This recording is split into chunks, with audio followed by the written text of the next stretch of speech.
What distinguishes the CB500F from the CB500 Hornet? Thankfully, the bike has undergone more modifications than just a color change. New stickers have been applied to the side ducts, and they are noticeably less conspicuous than the Hornet branding on the CB750 and CB1000.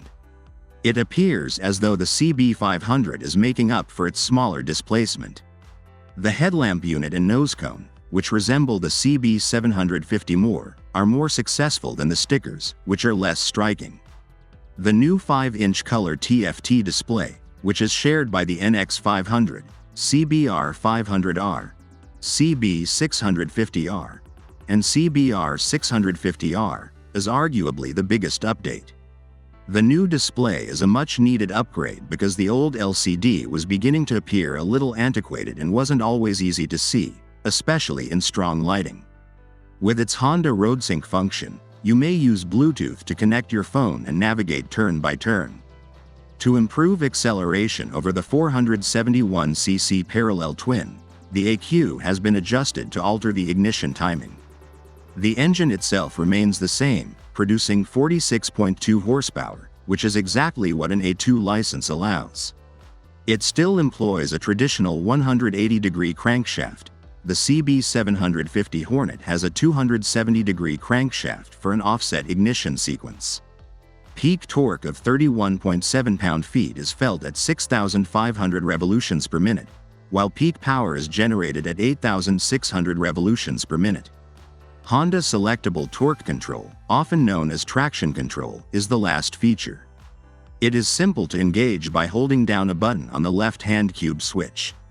With the exception of the Showa split-function big pistons inverted forks with 41mm stanchions, a modified rear monoshock setup, a lighter swing arm, and the switch from a single front brakes disc to a pair of rotors squeezed by a 4-piston Nissin caliper, the rest of the bike is unchanged and benefits from the majority of the changes brought about by the 2022 CB500F facelift.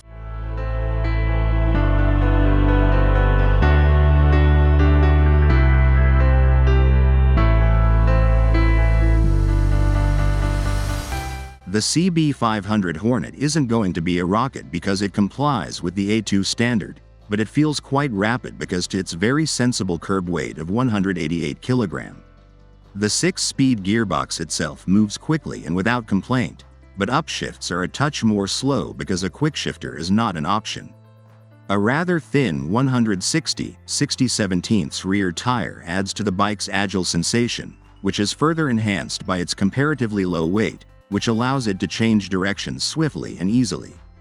While there is a minor loss of stability while turning at high speed due to the thinner rear end, this is more than made up for by the increased agility on winding, narrow roads and when maneuvering at low speeds. It's no surprise that riding schools love the bike's predecessor, and new Hornet-branded model will undoubtedly continue to do so. Although the CB500 Hornet's suspension isn't very advanced for this price, it does an excellent job of balancing comfort and poise. The chassis feels overpowered and begins to move clumsily through its journey only when you reach really bumpy roads and faster speeds. But at slower speeds, when you're traveling over unavoidable potholes and speed bumps, the suspension absorbs the impact rather effectively. Although it's a long cry from the CB750 Hornet's quick-feeling electronic throttle, it's important to note that the throttle isn't always the smoothest when riding at low speeds. Even if it's difficult to modulate, the Nissin-based arrangement of the CB500F, which receives additional discs for 2022, nevertheless has a lot of stopping power.